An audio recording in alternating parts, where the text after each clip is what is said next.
Hello, everyone. Thank you for tuning in today for the Treasurer-Elect Forum.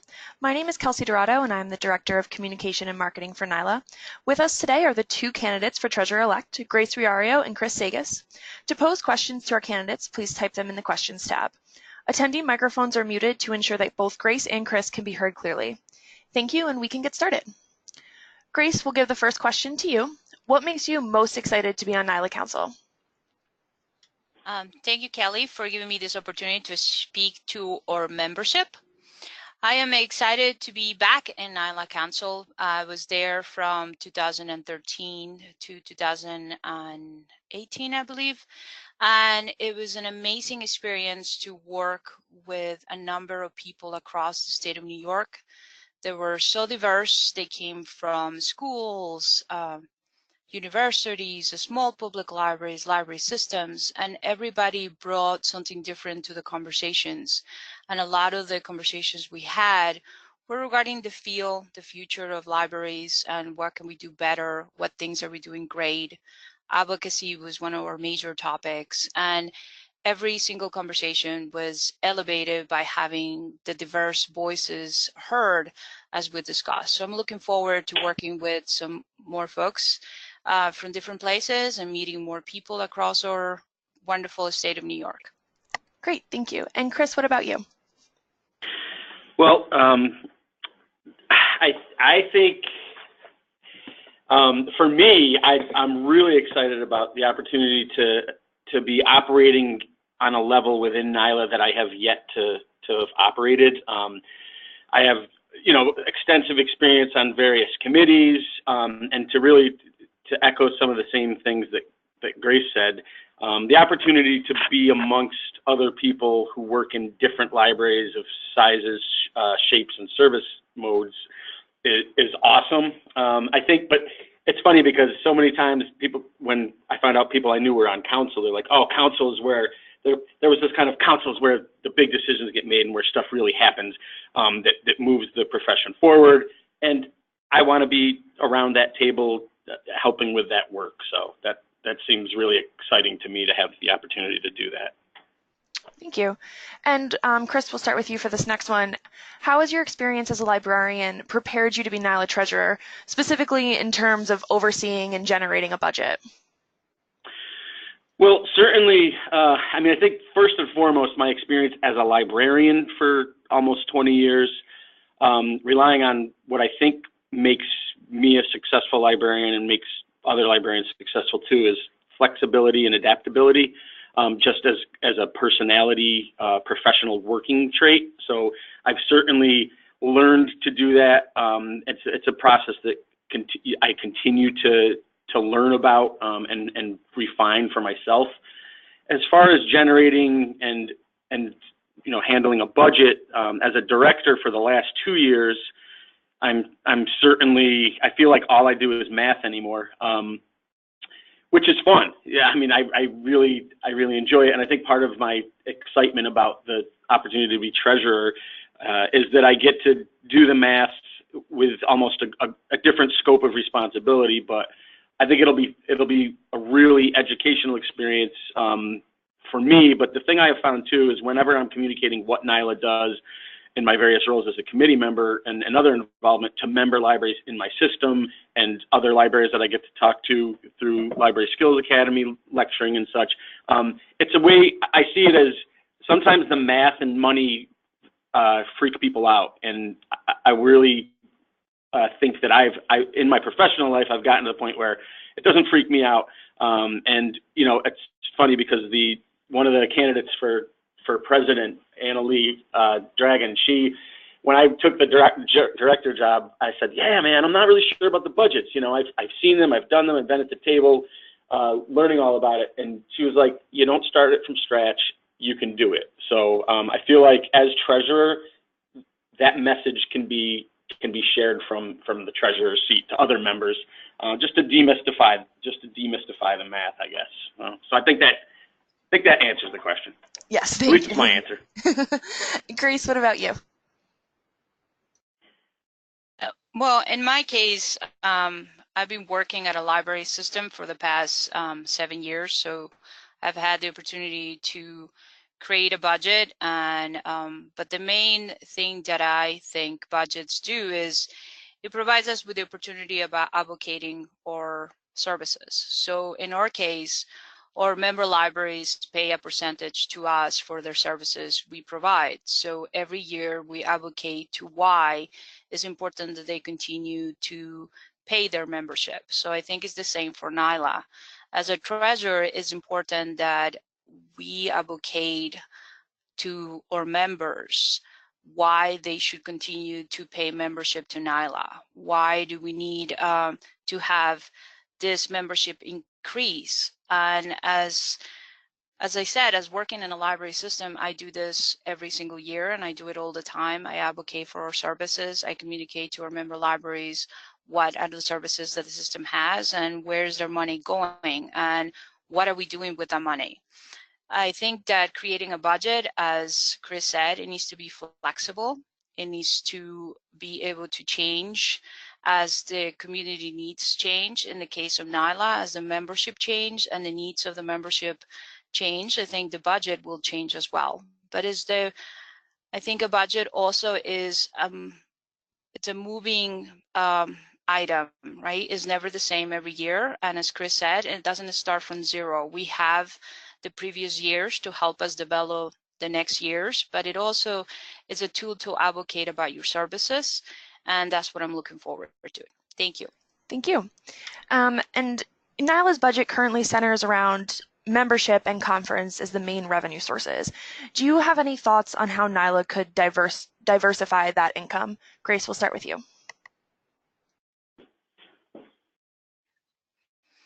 Well, I think advocating about what NYLA does is important. I do a lot of trustee training within my system, and I always let the trustees know the crucial role that NYLA plays when it comes to advocating for a library aid every year. I mean, NYLA is in Albany, helping us out 365 days a year. Most of us get to Albany maybe 3-4 times a year. We're lucky. We are in our local legislators' offices.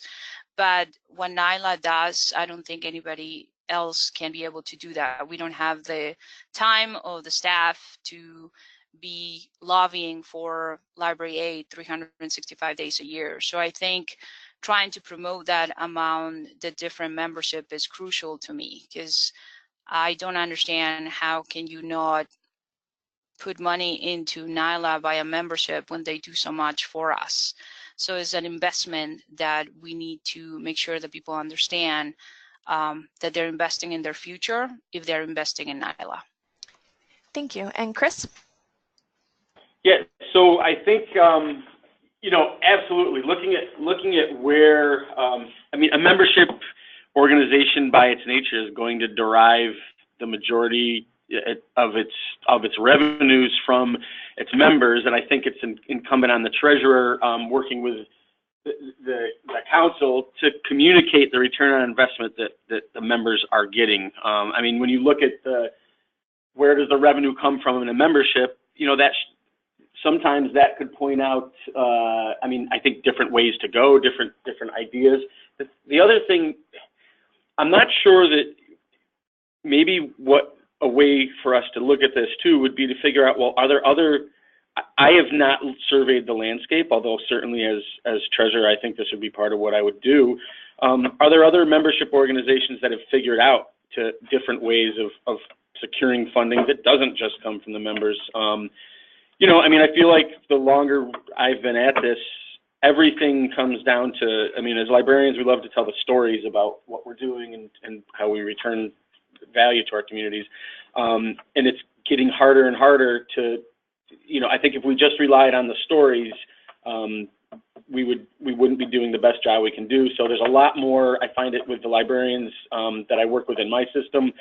We're constantly trying to figure out ways to prove to the users and to prove to people who don't even use us why libraries are worth their investment. So I don't have a concrete strategic plan for it, but I think there might be some one of the things that I know Grace and I work really hard to do is to build consensus and to build collaboration within the communities that we serve. So I think there might be maybe some untapped resources and or examples from similar organizations that we might be able to look to for information. So I think learning and exploring the landscape as the treasurer is what would help us diversify the fundraising. I mean, it's kind of like the membership and galas are good, but we need to figure out some creative new ways of doing things. Great. And our next question is, you both have previously been involved in NYLA in different capacities, whether that's in committees, sections, on council, things like that. How do you think that experience will influence your role as treasurer? And Chris, we'll start with you. Well, I think just certainly having sat around the table with people from all over is important. You don't look out, you get outside your own perspective, your own information silo, and one of the things I love too about being a librarian is listening to the perspectives of others to get to a point of common ground. In my capacity on NYLA, I mean, let me just give you one quick example. So I've been fortunate to be the RAS board representative on our legislative committee, and there was a lot of turnover in this recent legislative committee session, and I think it was fun to see. We had people from New York City at the table who really we hadn't seen before, and that was really encouraging. So I feel like right now there's a lot of energy, and I think part of it is due to the recent leadership of NYLA with Tim Burke and Michelle is certainly continuing the collaboration and working together, is that we are all librarians with an essential core mission that isn't different across our services, and that's cool. And I think more people are starting to get that.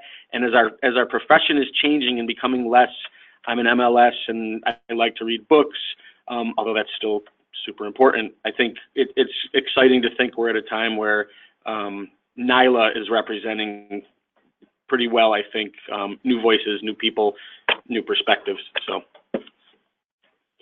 Thank you. And Grace? Well, I've served in a few sections, and I've been through roundtables before I got to council, and I will say I echo a lot of Chris said. I mean, the diversity that the sections and the tables have at this moment is quite excited. I'm very passionate about what we do. I believe in libraries very much, and it's nice to have an opportunity to continue talking to different folks from different areas about different issues. And sometimes it's interesting when you're sitting in a table and talking, for example, about trustee training and what is that the impact in the different libraries and how is that going to do with the different public libraries. Just that one issue, you can tell you how much of a difference public libraries are. There's nothing fits one organization. We're all so diverse. And now when you include the schools as well as the universities and college, then it makes it much more interesting. Every single issue that comes up, it comes from different angles. You can take it, you can pull it apart.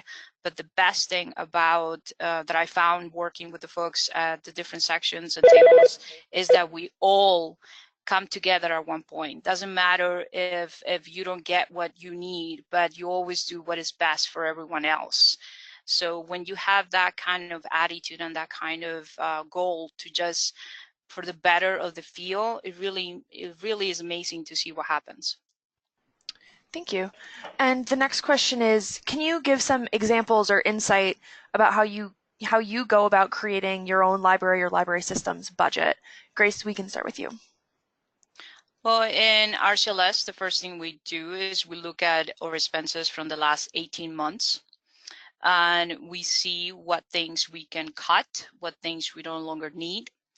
And we also ask our management team to give us sort of a wish list of things that they may want to have. But that wish list is pretty much about what you need and what you want, right? We always ask, give me a list of things that you think you need to do the job that we need to do for our members better. We come together and we looked at what we spent for the last 18 months, what the needs are based on what our managers have said, and what the actual money that we can reach out is. we're very keen on cutting fat because we do not want to ask our member libraries for fees that are not going to be good for them, because they pay for the shortfall that we have in our system due to the great library aid that we keep getting. So a lot of that is wiggling, right? So you take this away and you put that in, and this is important and this is not important. We can live with this, we cannot live with that. But at the end of the day, the budget has to reflect what your mission, your plan of service, and what is better for your service area, which is in our case, our member libraries. Thanks. And Chris? Sure. Yeah, I think, I mean, certainly, like we've alluded to a couple times already, you look at what you've done, you look at where you want to spend, but what I feel like I am constantly in the mode of is expense cutting and finding efficiencies, and it's a lot of conversations with staff. The thing that has been that's really good, and I think it would apply in the capacity as NYLA Treasurer too, is just having figuring out what are we spending, what's taking up our time. Are there ways to change our work, to cut costs that would certainly benefit the organization? I think what Grace's point earlier really is what is important to remember, is that it's not about necessarily what's best for you, but your role as the library in your service area. For us at Utica, we're one of the co-central libraries in the Mid-York library system, so I'm often making decisions that might be a little more costly to us, but the responsibility I feel and the role we're required to play is to look out for and support those libraries with less means. So I think, you know, I don't know if that's, I think I'm just trying to talk a little bit about the same way of the experience of crafting the budget is about having conversations about priorities and also recognizing the fact that the priorities are going to have a variety of impacts on the way people do their work day to day on our, you know, in our library floors. So. Thank you. And we have time for a couple more questions. We have one in the queue, but I encourage everyone to keep these questions coming. The next question is, if you take a more general look at your leadership skills, how has the leadership position you hold in your library or library system prepared you for NYLA Council? And Chris, we'll start with you. Well, I think I'm patient in terms of moving an organization along.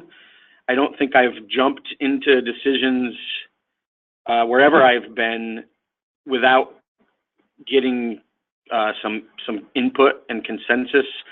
You know, certainly with NYLA, I feel like I've learned a lot about being a librarian, and one of the exciting things is being an encourager, being somebody who shows up before directors of libraries who can't find a way to convince their board that it's important to go to professional development. You know, so sometimes it's just building them up individually, but it's also going back to people like my system director and saying, you know, when you trustee train, I think it's really important, because this is what I'm hearing from librarians all around the state, is that their trustees don't value their ability to do professional development. So I think for me, it's taking what I learn in the field, reporting it to people who have authority and power, and, you know, not telling them what they need to do, but the suggestions for solutions are about fixing problems and allowing librarians and library staffers to do their best work. So, I mean, I try to do that daily, if it's just as far as,